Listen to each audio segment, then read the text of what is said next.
Hello. Are you tired of being miserable while you're dieting or struggling to maintain between shows?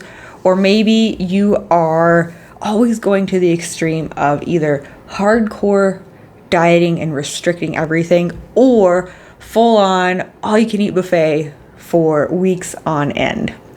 And this is more than likely holding you back. Sam here, and I help women build stage-ready bikini bodies so they can step on stage with confidence. All right, so today I wanted to go into my mini cut, and you see me looking down, I'm looking at my notes. So I finished my mini cut maybe 3-ish weeks ago. The beginning of July was my last day of my mini cut, which started back in May. So I wanted to go in today about how I did that without going to the extremes of prep dieting and how I really, for the most part, enjoyed myself while dieting. Now, remember, I was not cutting for a show. So I'm not getting ready for a show. I was not getting ready for a show. This was just a little quick moment in time where I was going to be in a deficit to lose a little bit of body fat. So this was essentially just to keep me in a comfortable place where I feel good and feel comfortable with my body, how I fit into clothes, and how I'm performing and how I feel on my runs and everything like that. So I can maintain that. That's really all it was. It was just like, okay, let's just do a little mini cut so I can stay feeling pretty comfortable. And because there is no reason you need to gain 30, 40, 50 pounds between your shows. There's absolutely no reason that you need to feel unhappy and uncomfortable in your body just because you're not on a prep and you're in between shows. Now, that being said, you still just prep should not be the only time that you look and feel lean and fit. So I want to dive in on how you can do a mini cut in your off season without going to extremes. And really what this does, it's going to stop that yo-yoing between your off season and your prep season. And then it's going to be more about finding that good balance long term. Now that doesn't mean you're never going to diet in between. And that doesn't mean you're never going to have any type of restriction or anything like that. It's just we're not going to go from one extreme end, prep, we're eating only tilapia and asparagus, and then the other end of the spectrum where we're literally eating anything and everything we could ever imagine. We want to find that place that's in the middle. And if you're serious about bikini, especially doing it long term and seeing yourself improve on the ends of the spectrum of super, super restrictive and absolutely no restriction at all, we do want to live a little closer to the prep end because we have goals where it matters that we hit those goals. And so just being more aware and being more intentional is going to be beneficial. But that doesn't mean we need to always living on this end of the spectrum. And you can feel and look great in between all of your shows. You don't have to just be happy with how you feel and look those 8 weeks before a show. So another benefit of maintaining that lean, healthy, fit physique in between shows is it's going to make that next prep so much easier. And it's actually going to make it so you don't have to get nearly as extreme. So when we go from here all the way to here where we have no restrictions, just go completely crazy, it's going to make it more likely that you do have to hit this far end of the spectrum to hit your goal of getting on stage. But say we go from here to here in the off season, we're not going to have to go all the way back here. It's going to be a much smaller window that we have to move, making prep feel a lot easier. And that has been my goal since my last show back in 2021, is to maintain closer to my stage weight. So my next prep is not going to be that hard. It's not going to feel that different than my normal life, other than basically cutting out snacks, which I'll get into a little bit. So really, it's just going to make, like I said, prep more enjoyable, and it's just going to make your off season more enjoyable as well. And when you find that balance and you find that like that middle ground, it's going to give you a lot more longevity in the sport as well. Instead of like going crazy and crazy and crazy and crazy and then burning out and just being sick of it because you're like, oh my God, this is hard and it sucks. So we want to find that place where it doesn't suck and you actually enjoy yourself all the time. So let's dive in. All right, so why did I want to do a mini cut? I want to dive into that a little bit more. And really, like I said, I just wanted to be in a comfortable place, especially since I want to do a little bit more building before I start my next prep, which is probably going to be at the beginning of next year, the very end of this year. And I'm probably going to gain some weight in between now and then because I want to try and bulk. So I want to try and grow, which means slow weight gain over the course of the next 6 months or so. And where I was at, we had been planning our move to here to Iowa, and we had people come visit for a little while, and my diet was I was not being as mindful as I could have been, and I probably put on and I had been trying to bulk a whole year prior, so I had put on a little bit of weight, and I was sitting closer to I was still comfortable, but I was not going to be comfortable gaining more weight over the next 6 months, if that makes sense. So I was at a place where like, okay, this is like the top of where I feel comfortable, where I'm happy with, and that would make prep not too bad next time. But the goal is to put on a little bit more between now and the end of the year, and I wouldn't feel comfortable because I would have gotten over the 140 mark for myself, which is going to be a little bit uncomfortable. That's more than 20 pounds I'd probably have to lose, or about 20 pounds I'd have to lose for stage, and I didn't want to quite get there. So I'm like, you know what? Let's get rid of this little bit of extra fluff that I got from moving and over the course of the last year. At least get rid of some of it, so I'm starting in a comfortable place for the rest of the year. And I also just want to really stay within a reasonable amount away from my stage weight, so it's not as hard when I step on stage next time. This would be one of the closest I've stayed to my stage weight, which will be really exciting to see how that goes when I hop into my prep next time. So that was another reason. And like I said, especially since I am planning to do a show in early 2024. So that is not that far away. So I just want to be in a really good spot when that time rolls around to start the prep for my next season of competing, which will be early next year. So I just wanted to be in a really good spot. So I was like, you know what, let's do a little bit of a cut. And so really quick, I want to go into, so why does that matter? Because we see lots of people that don't do that, and to each their own, but the benefits that I see for kind of maintaining for bikini, the benefits of that is it's going to make your next prep easier. You're going to have less body fat to lose. You're going to need less cardio, because you're not going to need to lose as much body fat. You're not going to have to prep as long. You can have a shorter prep. You're going to be ready sooner. Calories probably won't have to get cut as low, or at least as dramatically. You can be happy with your physique all year long rather than just the weeks leading up to your show. And you're going to feel healthier throughout the year. You're just going to be maintaining at a weight that you probably feel more comfortable, feel healthier, more athletic, feel lighter on your feet. And for me personally, it keeps me in good shape for my running. I mean, when you don't have to be like super, super lean to be a good runner, but I have noticed if I'm 5, 6, 7 pounds heavier than where I am at right now, I can feel it a little bit. So I feel like I'm a better runner when I'm a little bit lighter, and the goal is to run a PR this year. So it's kind of like a win-win on both sides of my fitness goals. So for my mini cut, what were the goals? How did I decide what I was going to do? I decided to do a time-based goal of 4 to 8 weeks. So my goal was I'm going to do a mini cut from 4 to 8 weeks, no longer, no shorter. It's going to be within that time frame. That way I know when I'm done. And the reason I picked a time-based goal, one, mentally I like that better for myself when I'm just doing a regular just lifestyle cut. Lets me know, like, you know what, this isn't forever. And rarely do I have a number goal that I want to hit, like on the scale or something? So it's easier just to have a time-based goal, because I'm just like, yeah, we'll see how much happens, how much we lose in this time frame. I don't really have a number goal, and that goes on. I didn't have a goal for my weight. I didn't have a number I wanted to specifically hit before stopping the cut.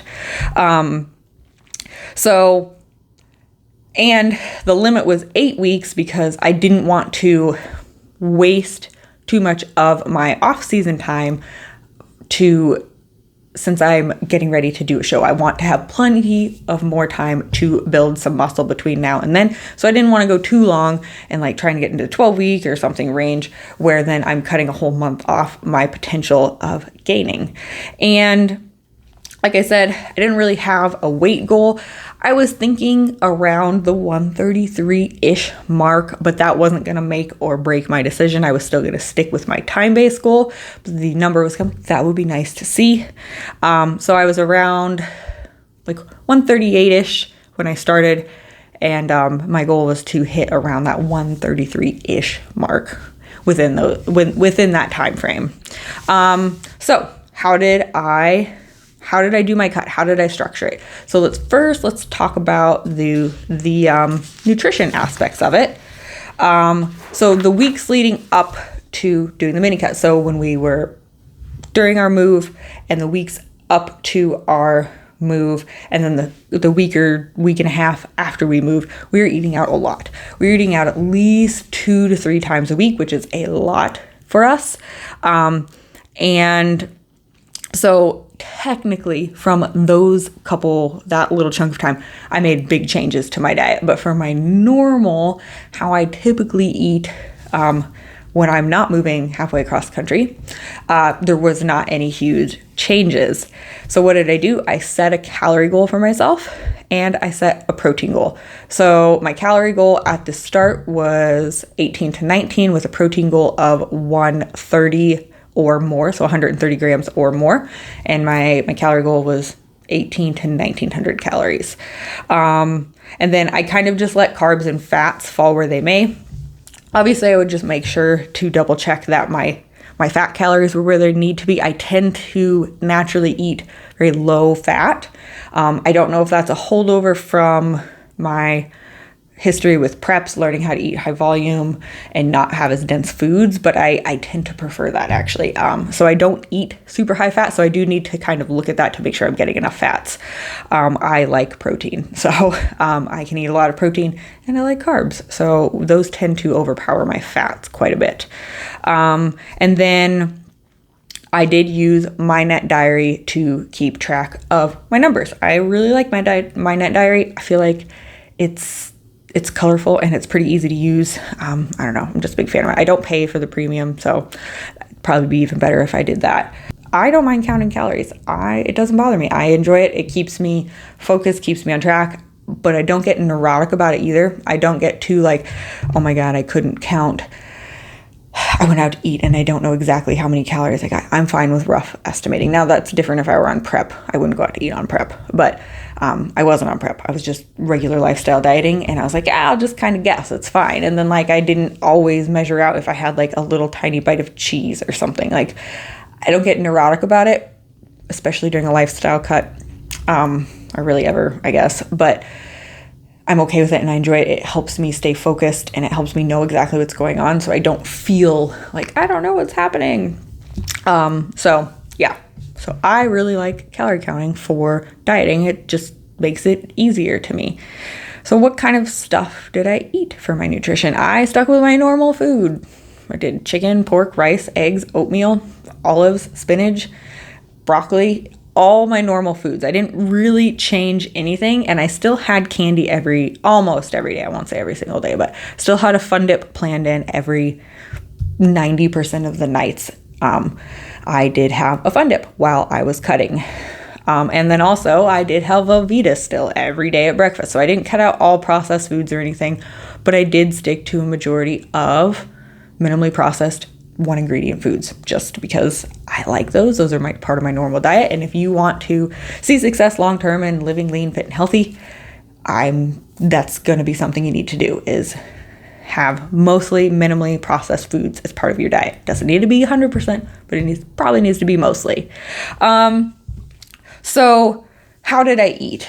So if I didn't really change my food, I was still eating candy and I was still having Velveeta and some processed foods. What changed? And it was just how much I was eating. My biggest changes, I took out snacks. I am a snacker. I like to graze throughout the day in between meals. And when I was cutting, I didn't do that. I just took those out. I didn't snack during my cut. And that pretty much dropped me where I needed to be. And then I just did smaller portions for some things. So like I didn't have 80 grams of rice. I had like 70, and I didn't have 10 ounces of pork. I had like 8 or 6. So I would just cut down on my portion sizes in my meals, and I just took out my snacking, except for my post-supper snack of Fun Dip, because love that. And I did have my birthday in there during that, and I just planned that in. I'm like, well, I just won't be dieting on those couple days. And I didn't. I went over my calories, and that is fine. I had that planned in. I knew from the beginning that was going to happen again. Lifestyle cut, not prep. It's a lot more flexible. And I didn't do anything crazy low. So like I said, my calories were about 18 to 19. My maintenance calories are around 22-ish, 21 to 23 probably is where they're at. And so I didn't just go like from my maintenance of 22-ish to 1,500 calories. I didn't just go in insane. I just dropped a little bit. And then I finished my mini cut around 17 to 18. And I'll go into why that change happened in a little bit later. So remember, if calories are too low, they're too low. Faster isn't better. Now, there's obviously an extreme of like too slow is too slow, maybe, like to see real progress. Like if you're losing a gram a day, that's probably not really going to cut it. But you don't need to lose 2, 3, 4, 5 pounds in a week to be successful. Faster isn't always better. Really the goal is to have calories as high as possible while still seeing good progress. Okay, so now what about my training? What did I do differently to lose fat rather than build muscle? And the answer to that is nothing. I didn't change anything. My workouts stayed identical to what they were. Same with my runs. My training did not change. You do not need to change your training at all when you are dieting. So I was in a 6-week build for my half marathon training, which started this week, or last week, I guess, but it was in a little bit of a build phase, just kind of keeping my mileage there, building a little bit of speed. So I was running 5 days a week and lifting 5 days per week. And I kept my steps at 10,000 a day and just made sure I hit those by getting in walks and such throughout the day. 1 second, dying of thirst. Oh gosh, that's good tea. So how did I track my progress? I used the scale. Typically I use the scale, body measurements, and photos, but this time I was lazy because we had just moved when I started the cut, and I couldn't find the tape measurer thingy to do measurements, and I didn't want to look for it, so I just did weight on the scale and photos, and that's it. Typically, like I said, I do measurements as well, but I got lazy and I couldn't find it. Found it halfway through, but I'm like, well, now it doesn't matter, and it doesn't really matter. So didn't do measurements this time, but I typically do. I did track weight daily so I could see trends, and you'll see, I'm going to share it here.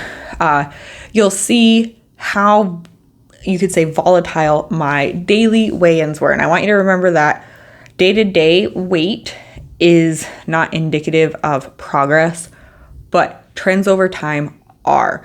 So this is why I'm a big fan of daily weigh-ins.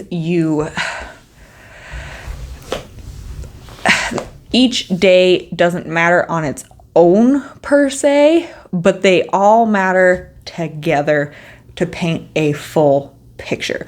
So there were times where my weight would spike way up, hang out for a while, and then dip down.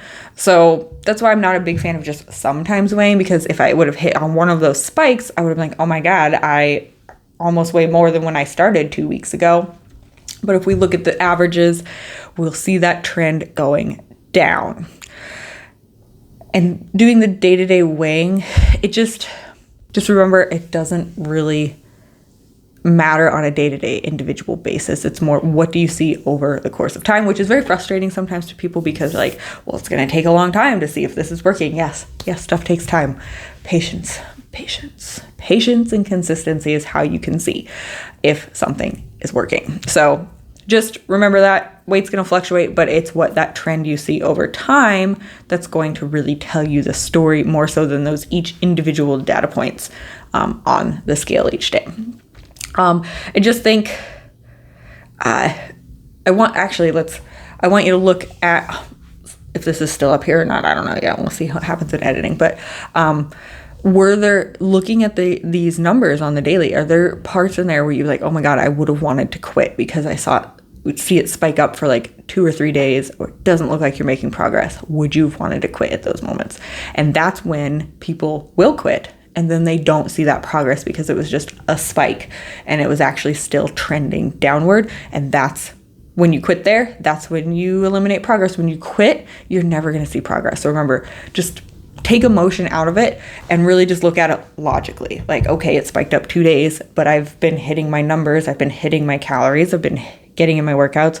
It's fine. So just remember that. Also, if you're still here in the comments, leave data over drama. Leave that in the comments. Okay, so now, did I face any challenges? Did I have any setbacks? Did anything not go 100% according to plan over that time? Yeah, there was a little slump in there where I kind of got a little lazy and I was like, meh. I snacked a little bit more than I should have. I went out to eat 4 times within 10 days.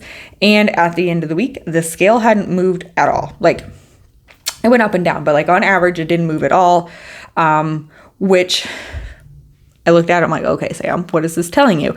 I looked at the data that was presented and I looked at what my actions were and I'm like, okay, yeah, I haven't really been hitting my numbers like I should be. I've been getting pretty lax and I've been over my calories this whole time. And this was like week 5-ish or something, I don't know. And I knew I wasn't seeing that progress because I wasn't actually hitting my goals for each day. So I was like, all right, let's just get back to hitting those goals. So I didn't let it like stress me out. I just got back, like, okay, yeah, I see that. I've been getting a little lax with everything and we'll reel her back in. It'll be fine. I just refocused and moved on. That's it.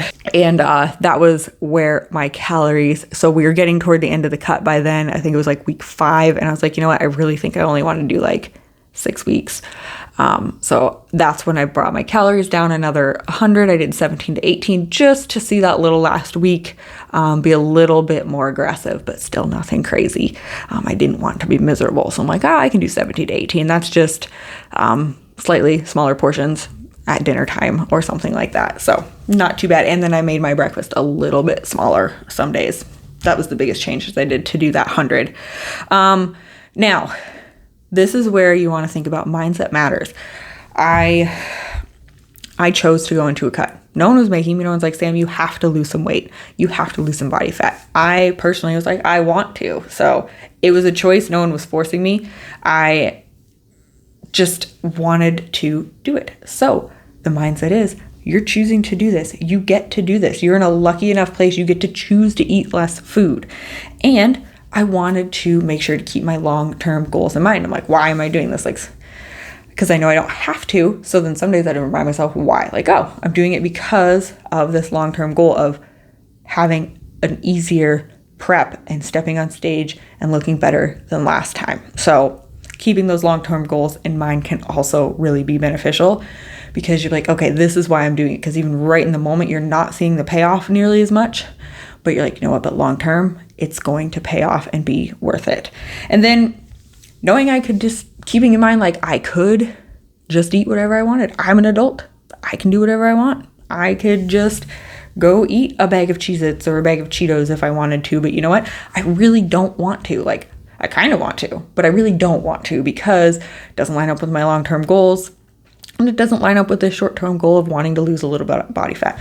But remembering that I could, no one's making me not do it. was beneficial because I'm like, well, I could. But you know what? I'm making the choice not to, which can just put a whole new spin on it, because you always can. Even if you're in prep, there's literally no one forcing you physically to not eat, like holding your arms back and making you not eat. You were choosing to that whole time because you have a bigger purpose and a bigger goal in mind that means more to you. So just remember that.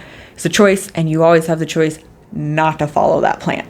And then, like I said, I wanted to.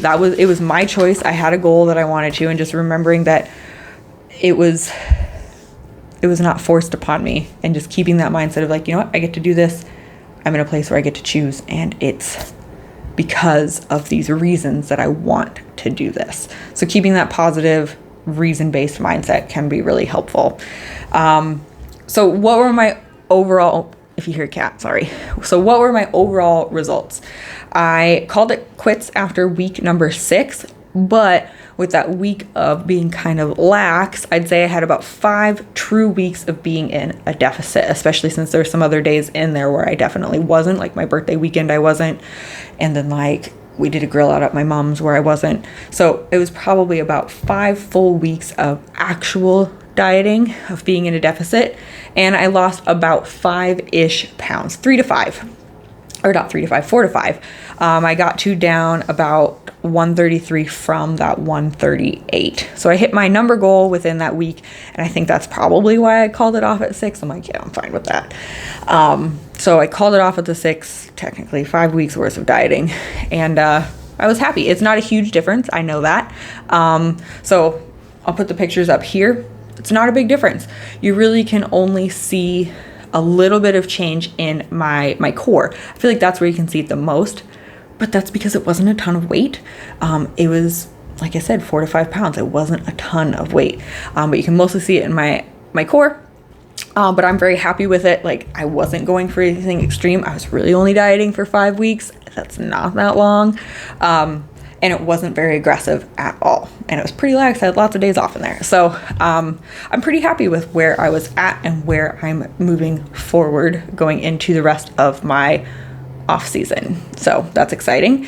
But I will say, when I was like at that 133, my lowest weigh-in was in the 132s. I think I might even had a 131. I'm not sure. I'd have to go back and look for sure.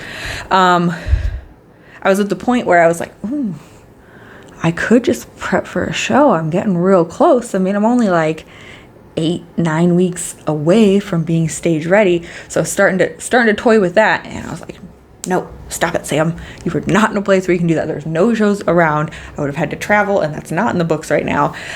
And so I was like, you know what, we're just going to be done, because otherwise I'm going to be really tempted to want to hop into a show and just do a prep. So pulled her back, because I was starting to get ants in my pants. So yeah, happy with the progress. And we are now about 3 weeks post-cut. Like I was saying, I stopped at the beginning of the month, and we are now at the end of the month. And I'm hovering right around that 134 mark. So that's perfect. I never expect to keep my lowest weigh-ins, because I'm eating more food. And then over the course of these next month, I do expect to see that number go probably back up to where I started, if I'm being honest, probably like 136 or so. Maybe even all the way up to the 138. Who knows? I do expect to see that gradually go up, just a smidge over the next few months. Probably not all the way to 138. Maybe like my higher weigh-in days, we would see that. But my average, I don't know. We'll see. But I gave myself that wiggle room to be able to gain a little bit more over the next 6 months before I start my next prep. And then, like I said, you should expect to see that scale to bump back up right after you stop, because one, there's just more food in your system because you're eating it. Your muscles are fuller because they're full of carbs. Like, yay, we're nice and full. We got the pump. So you're just going to weigh a little bit more after you end a cut. It's just going to pop back up as normal. So no stress. Like I said, I'm going to hang out around here, possibly see the number go up over the next 4 to 5, 6 months, which is just going to make building easier if I'm in a slight caloric surplus. You do not need to be in a giant surplus to build muscle. You just need to be in a little bit of, you don't even need to be in a little bit of one. You can probably be at maintenance, but being in a little bit of one is going to make it much easier, like 5 to 10%. So it doesn't need to be anything drastic. My my goal now is to really just build muscle and get a PR in a half marathon in October. So those are my big goals. Build more, especially in the shoulders and arms, build glutes a bit, as always, and build quads as well. Well, just legs in general, and shoulders really, and arms. So really the only thing that doesn't need a lot of work is my back. So, but yeah, so we shall see how everything goes, and I'm hoping to PR. That'll be really fun. So what are the main takeaways I want you to take from this is you can diet and not totally suffer. You can have fun and also not get 30 pounds above stage weight. It's not one extreme or the other, like restrictive prep and then just everything all the time. That's not balance. Balance is here in the middle. And if you're serious about progressing and staying in shape and staying nice and ready for your next prep, balance is going to be more on this end of the spectrum. Paying attention to calories, paying attention to protein, still getting in your lifts hard, and then making sure you're getting in your cardio. I mean, that's really what it's going to come down to. But that doesn't mean you can never go out to eat. I still go out to eat. This whole 2 years I've had off, because my last show was in 2021. We're in 2023 now. It's been 2 years. I've gone out to eat. I go out to eat a lot. I typically go out to eat at least once a week. And I've been able to maintain pretty close to stage weight. My stage weight last time, I guess, just in case someone asked this, was 122. So I'm about 12 pounds above stage weight, which is perfect for how long I've had off. I mean, I've been off not prepping for 2 full years, and I'm hoping I'm a little bit heavier when I step on stage this next time. I'm hoping I'm lean enough and I'm hitting like 124 on stage, because that would mean I put on some muscle. So if that's the case, I'm like 10, 11 pounds above stage weight. So that's perfect. It's about where we want to be. It's about 10-ish, 12-ish% above stage weight.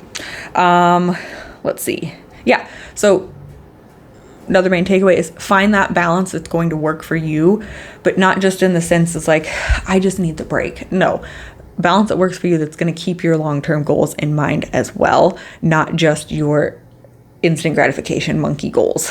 Like, I just want to eat everything right now, because we all have that, but you want to keep those longer term goals in mind.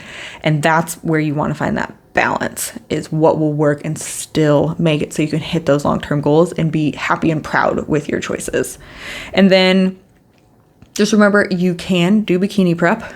You can progress in bikini and still live life. It's not something that has to just devour your whole life and be every single thing that you do and the only thing that's possible. So I want you to keep that in mind as well. You can still prioritize your bikini goals and still enjoy your life. So it's not an either or, it's and. You can do both.